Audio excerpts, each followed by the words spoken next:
बिस्मिल्लाहिर्रहमानिर्रहीम, अस्सलाम वालेकुम नादरीन। आप यूट्यूब चैनल देख रहे हैं, मैं इमरान खान हूँ। एक और बहुत बड़ा कारनामा हो गया पाकिस्तान में और अब ऐसी खबरें आपको बार बार सुनने को मिलेंगी, लिहाजा अपने आप को आदत डाल लें। FIA शहबाज शरीफ और Hamza Shahbaz money laundering case की पैरवी से दस्तबरदार हो गई है। याद रहे कि जो पिछली समाअत हुई थी अदालत में, उसमें FIA ने सिकंदर जुल्करनैन को पेश होने से रोक दिया था। ये सिकंदर जुल्करनैन कौन है? ये स्पेशल प्रोसिक्यूटर हैं FIA के, और इनको पेश होने से FIA ने रोक दिया था कि अदालत में आप ना जाएं। इस मरतबा जब दोबारा पेशी हुई अदालत में, तो सिकंदर जुल्करनैन में अदालत ने उन्होंने पूरी हकीकत बता दी। स्पेशल प्रोसिक्यूटर सिकंदर जुल्करनैन की जानिब से दरख्वास्त में कहा गया कि तफ्तीशी अफसर के ज़रिए DG FIA ने पैगाम पहुँचाया है कि पेश ना हों, और बताया गया है कि DG अब इस केस की पैरवी नहीं करना चाहते। एक तो आप देख लें कि DG कौन है। थोड़े दिन पहले शहबाज शरीफ साहब ने जब इक़्तिदार संभाला तो उन्होंने राय ताहिर साहब को DG FIA लगाया। ये वही साहब हैं जो उस वक्त भी कमांड कर रहे थे जब साहिवाल में एक गाड़ी के ऊपर अटैक करके माँ बाप को बच्चों के सामने मार दिया गया था और इनके ऊपर इसका इल्ज़ाम लगा था। उस वक्त भी इनको बचा लिया गया था। तो यही इस वक्त DG FIA इनको तैनात किया गया है। तो DG साहब ने कहा कि इसमें हमारी कोई दिलचस्पी नहीं है, हम इसकी पैरवी नहीं करना चाहते। दरख्वास्त के मुताबिक तफ्तीशी ऑफिसर ने बताया कि शहबाज शरीफ इस वक्त वज़ीर आज़म हैं और हमजा शहबाज इस वक्त वज़ीर आला हैं। इंतहाई ज़रूरी है कि ये मामला अदालत के नोटिस में आए कि बाप वज़ीर आज़म है और बेटा वज़ीर आला है। जिसके बाद अदालत ने सिकंदर जुल्करनैन की दरख्वास्त को रिकॉर्ड का हिस्सा बना दिया। यानी अब FIA वो केस नहीं सुनना चाहता जिसमें अरबों रुपए की मनी लॉन्ड्रिंग हुई है। FIA उस केस की तहकीकात नहीं करना चाहता, अपने वकील के ज़रिए से अदालत में उस केस को लड़ना भी नहीं चाहता और उस केस को आगे बढ़ाना भी नहीं चाहता, जिसमें ड्राइवरों के, चपड़ासियों के और छोटे छोटे मुलाजमों के अकाउंटों के अंदर करोड़ों रुपए, अरबों रुपए आए। यानी एक मकसूद चपड़ासी नामी आदमी के अकाउंट में 4.25 अरब रुपए आ गए। मकसूद चपड़ासी नामी एक आदमी है, 20,000 रुपये इसकी तनख्वाह है। यहाँ पिंडी राजपूता के करीब लाहौर में उसका घर है, बहुत ही कच्चे से इलाके में किराए के मकान में रहता था। तो मकसूद चपड़ासी जो है 20,000 तनख्वाह वाला, उसके अकाउंट के अंदर 4.25 अरब रुपए आते हैं। ये सारे केसेस देख रही थी FIA कि ये कैसे हो गया। इसका कोई जवाब शरीफ ख़ानदान के पास नहीं था, ना जवाब हमजा शहबाज के पास था, ना जवाब शहबाज शरीफ के पास था। जवाब तो वो दे नहीं सकते थे, तो वो हुकूमत में आ गए। जिस तरह वो हुकूमत में आए या उनको लाया गया, ये पूरा पाकिस्तान जानता है। अब उसके बाद किया ये कि उन्होंने DG FIA अपना तब्दील किया और उसके ज़रिए से कहानी ख़त्म कर दी। अब ये केस कोई नहीं सुनना चाहता। अदालत कैसे फ़र्द जुर्मायत करे? कोई इदारा जुर्रत नहीं करेगा कि इस मामले की तहकीकात कर सके। इमरान खान ने कहा था कि ये आएंगे तो अपने केसेस ख़त्म करेंगे, नैब को ख़त्म करेंगे, तहकीकात ख़त्म करेंगे और उसके बाद धांधली का बंदोबस्त करेंगे और उसके बाद इलेक्शन में जाएंगे। बहरहाल अभी बहुत सारी सियासत होना बाकी है। इनके ऊपर जो इल्ज़ाम है वो मुख्तलिफ इल्ज़ामात हैं, लेकिन ये अरबों रुपए की मनी लॉन्ड्रिंग है। और अब इनको पेश तो होना है 14 मई को, लेकिन मुझे नहीं लगता कि पेश होंगे, क्योंकि शहबाज शरीफ साहब ने सऊदी अरब का दौरा कर लिया, लंदन का दौरा कर लिया, और अब वो गालिबन जाएंगे चीन के दौरे के ऊपर, क्योंकि सऊदी अरब और बरतानिया अमेरिका के बहुत करीब हैं। तो अमेरिकन को उन्होंने कॉन्फिडेंस में ले लिया। DG ISI वो पहुंच गए हैं अमेरिका में, उनकी वहाँ अहम मुलाकातें हो रही हैं। उससे पहले वो लंदन से होकर गए हैं अमेरिका। और कुछ PMLN के सोर्सेज ये क्लेम कर रहे थे, ख़ास तौर पे अनीक नाजी साहब ने यह फरमाया कि उनकी मुलाकात हुई है या उनकी बातचीत हुई है नवाज शरीफ साहब से। नवाज शरीफ साहब से बातचीत हुई है मौजूदा डायरेक्टर जनरल ISI की, लेकिन PMLN ने इसकी तरदीद कर दी है। ISPR ने इसके ऊपर कोई बात नहीं की है। बिलावल भुट्टो जरदारी साहब ने एक मरतबा फिर पाकिस्तान की फ़ौज के ऊपर संगीन इल्ज़ामात लगाए हैं। एक तो उन्होंने कहा कि तहरीक अदम एतमाद से एक रात पहले मार्शल लॉ की धमकी दी गई थी। फिर उन्होंने ये भी कहा कि 2018 में इदारे ने हमारे ऊपर हमला किया था। तो दोबारा से फ़ौज के ख़िलाफ़, फ़ौज से बदला तो लेंगे, ये मुझे आइडिया है कि फ़ौज से ये बदला लेंगे। मरीम नवाज़ भी लेंगी, बाकी सब लोग भी लेंगे। और फ़ौज से ये बदला ही है कि मरीम नवाज़ साहबा ने आइंदा जो फ़ौज का सरबराह है उसके लिए क्राइटेरिया सेट किया है।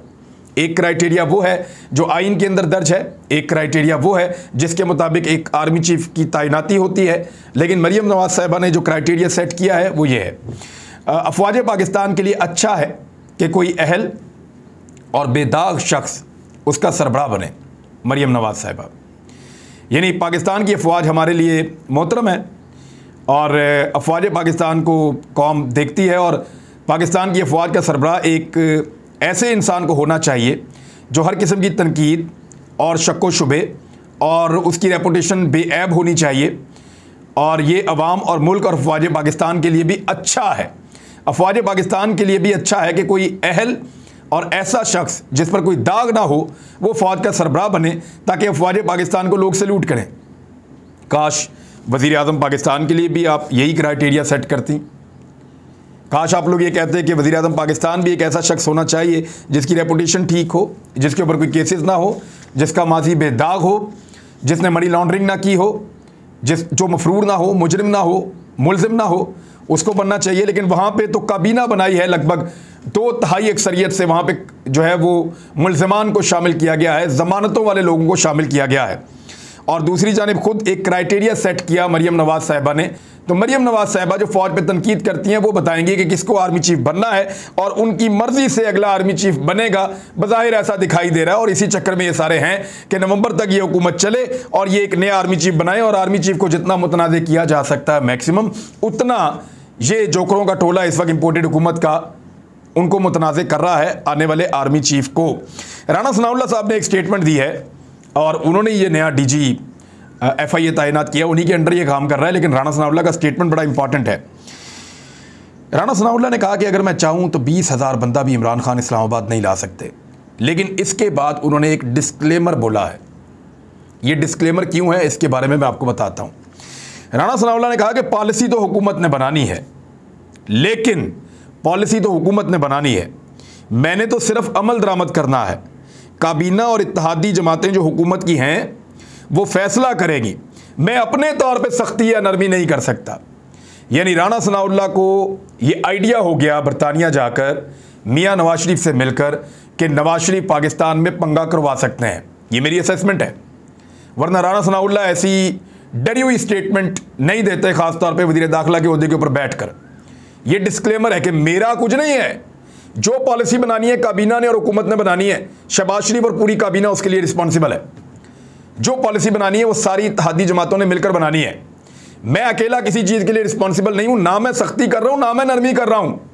हाँ, ये ज़रूर है कि जो ये पॉलिसी बनाएंगे मैं उसके ऊपर ही अमल दरामद करूँगा, और अगर मुझे कहा गया तो मैं इनको नहीं आने दूंगा, 20 बंदे भी नहीं आने दूंगा। ये है जी राना सनाउल्लाह साहब का डिस्क्लेमर, और इससे आपको अंदाज़ा हो जाना चाहिए कि कितना सख्त काम उनसे लेने की तैयारी की जा रही है कि राना सनाउल्लाह जैसा मजबूत आदमी वो भी ये कहने पर मजबूर है कि भाईजान मेरा कोई कसूर नहीं है, ये पॉलिसी इन्होंने बनाई है, यही जिम्मेदार होंगे कल को अगर खुदा न खास्ता कोई खून खराबा हो गया, कोई दंगा फसाद हो गया, कोई मामला पाकिस्तान के अंदर ख़राब हो गया तो मेरे पे पर्चे कोई ना कराए, पहले भी मेरे पे पर्चे होते रहे। तो राना सनाउल्लाह साहब ने एक डिस्क्लेमर दिया है, ये और कुछ नहीं है। याद रहे कि ये वीडियो मैं उस वक्त रिकॉर्ड कर रहा हूँ जब जलसा अभी शुरू नहीं हुआ, अटक वाला। और अटक वाला जलसे के अंदर जिस तरह लोग आ रहे हैं, जो मनाजिर आ रहे हैं, लोग जोक दर जोक मैदान की जानिब जा रहे हैं जहाँ पे जलसा हो रहा है। तो ये एक पाकिस्तान की तारीख का एक बड़ा जलसा होने जा रहा है अटक में, और इस पूरी सॉल्ट रेंज के अंदर एक नया रिकॉर्ड बनेगा आज के जलसे में। तो उसके ऊपर हम अगला वीलॉग करेंगे। लेकिन खबर यह है कि सदर पाकिस्तान ने और वज़ीर आज़म साबिक इमरान खान ने 2 इक़दाम उठाए हैं। एक कदम उठाया सदर पाकिस्तान ने और एक इमरान खान ने उठाया। सदर पाकिस्तान ने गैर मुल्की साजिश के खिलाफ तहकीकाती कमीशन की सरबराही चीफ जस्टिस खुद करें, ये कहा है। यानी इन्होंने अपना एक ख़त लिखा चीफ जस्टिस ऑफ पाकिस्तान को और ये कहा कि अमरीकी साजिश के ऊपर तहकीकात की जाएँ और जो तहकीकाती कमीशन बने उसकी सरबराही चीफ जस्टिस ऑफ पाकिस्तान खुद करें। और ये जो साजिश हुई है इसकी तहकीकात और समाअत के लिए जुडिशल कमीशन की तहकीकात तरजीहन चीफ जस्टिस खुद करें। हमें मुल्क को सियासी और माशी बहरान से बचाने, सूरत हाल मज़ीद बिगड़ने से रोकने की ज़रूरत है। उन्होंने कहा संगीन बहरान मंडला रहा है इस वक्त पाकिस्तान के ऊपर। और फिर इस तरह ये एक मुतालबा पाकिस्तान तहरीक इंसाफ का भी है कि जो ओपन समाअत की जाए इस सारे मामले की। तो सदर पाकिस्तान ने ख़त लिख दिया और उसके मंदरजात सामने आ गए चीफ जस्टिस ऑफ पाकिस्तान को, अदालत को, सुप्रीम कोर्ट को। इमरान खान साहब ने एक और काम किया।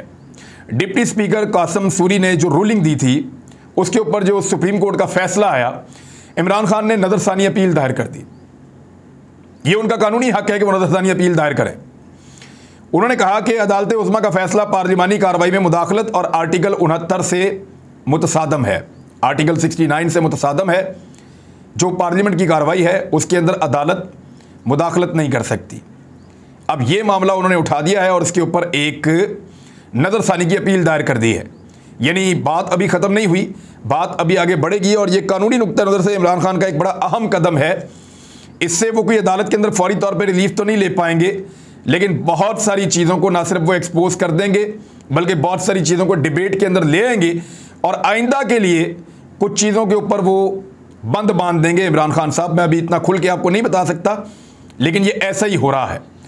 एक और ख़बर है जी, एक वफ़द गया इसराइल में और वो वफ़द पहुंचा इसराइल में, उसमें पाकिस्तान टेलीविज़न के एक सहाफ़ी हैं, मेरे साथ भी काम करते रहे हैं, अहमद कुरैशी।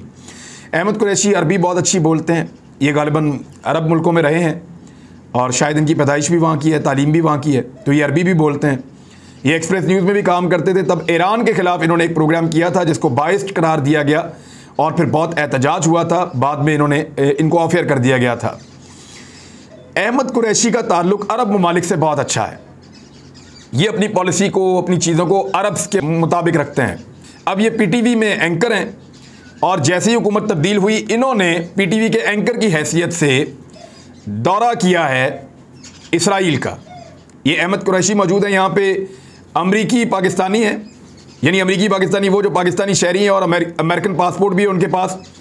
उन लोगों ने इसराइल का एक दौरा किया है और इसराइल के दौरे के पीछे असल में गेम क्या है ये मैं आपको बता देता हूँ। माजी में जब अरब ममालिक इसराइल के ख़िलाफ़ थे तब अहमद कुरैशी भी इसराइल के ख़िलाफ़ थे, लेकिन माजी करीब में उन्होंने इसराइल के हक़ में कुछ ट्वीट्स भी किए थे और कुछ पोस्टें इन्होंने की थी। पाकिस्तान टेलीविज़न में ये काम करते हैं। अब इन्होंने ऑफिशियली एक विज़िट किया है इसराइल का और वहाँ तशरीफ़ ले गए हैं अमेरिकन पाकिस्तानियों के साथ और ये उसकी तस्वीर मौजूद हैं। इनके ऊपर बहुत तनकीद की जा रही है। मैं आपको हकीकत बता देता हूँ। ये एक इदारा है, इसका नाम है शराका। शराका एक इदारा है जो बनाया गया है, एक NGO है और ये 2020 में बनाई थी। इसराइल और UAE के कुछ लोगों ने मिलकर इसको बनाया था। इसराइल, UAE और बहरीन के, क्योंकि UAE ने और बहरीन ने इसराइल को तस्लीम किया था। उस वक्त ये बनाया गया था शराका और 2020 में ये बना था। और अब्राहम अकॉर्ड आपको याद होगा, जब डोनाल्ड ट्रंप खड़े हुए थे उनके साथ जेरेड कुशनर खड़ा हुआ था, उनका दामाद, और साथ ही ये UAE के लोग थे, बहरीन के लोग थे और इसराइल के लोग थे। तब उन्होंने एक उसको तारीख़ी करारदाद करार दिया था और अब्राहम अकॉर्ड के तहत इन्होंने इसराइल को तस्लीम किया था और उसको बड़ा सेलिब्रेट किया गया था अमेरिका में कि एक नए दौर का आगाज़ हो गया है, मुसलमान ममालिक इसराइल को तस्लीम कर रहे हैं। तो उस वक्त ये एक तंजीम बनाई गई थी, शराका NGO। इसका काम ये था कि ये मुसलमान मुल्क जो हैं, ख़ास तौर पे जो गल्फ़ ममालिक हैं, उनकी नौजवान लीडरशिप को और इसराइल की जो नौजवान लीडरशिप है उनको एक दूसरे के करीब लाएं और इनके दरमियान हमांगी पैदा करें, जैसी वो इसराइल चाह रहा था। यानी इसमें फ़लस्तीन की कोई शर्त मौजूद नहीं थी। फ़लस्तीनियों को करीब लाने के लिए शराका ने कोई काम नहीं किया कि ये फ़लस्तीनी नौजवानों को, इसराइली नौजवानों को करीब लाएं ताकि वो अमन से रहें और फ़लस्तीनियों को उनकी इबादत का हक़ मिले, उनको उनका रहने का और उनकी आज़ादी का हक़ मिले। उसके लिए कुछ नहीं किया। इनका फोकस ये था कि जो मुसलमान मुल्क तस्लीम नहीं करते इसराइल को, उनके नौजवानों को और इसराइल को करीब लाया जाए। तो उसके ऊपर ये NGO काम कर रही थी, जो इसका डिटेल यहाँ पे विकीपीडिया पे मौजूद है। और 2020 में इसको बनाया गया था और तब से अब तक ये लगातार काम कर रही है इसी तंजीम के ज़ेरे असर। ये देखें, ये सामने शराका का इन्होंने एक बैनर पकड़ा हुआ है और यहाँ पे इसराइली भी मौजूद हैं और पाकिस्तानी भी मौजूद हैं और ये सारे इसको जो है वो लीड कर रहे हैं। यहाँ पे मौजूद हैं पाकिस्तान टेलीविज़न की जानिब से अहमद कुरैशी साहब। और माजी करीब में जब अरबों के ताल्लुकात इसराइल के साथ बेहतर हुए तो अहमद कुरैशी ने इसराइल के हक़ में भी बताना शुरू किया।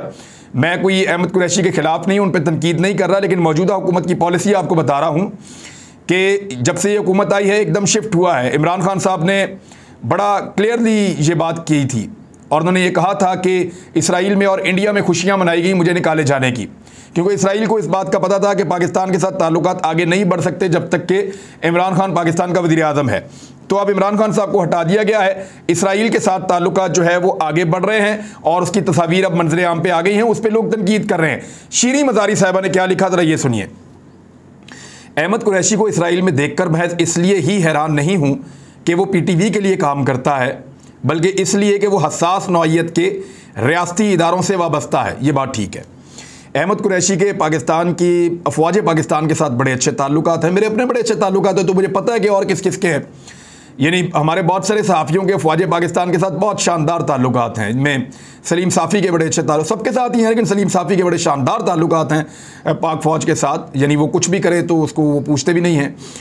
साबिर भाई के अच्छे ताल्लुकात हैं, मेरे बड़े अच्छे ताल्लुकात हैं, बहुत दूर तक ट्रैवल किया फ़ौज के साथ। अहमद कुरैशी के तो बड़े शानदार ताल्लुकात हैं और वो हसास नौइयत के रियासती इदारों से वाबस्ता है। 1 बरस से ज़ायद अरसे से वो इसराइल नवाज़ एजेंडे को हवा दे रहा है और इमरान खान की आज़ाद खारजा पॉलिसी को निशाने पर लिए हुए है।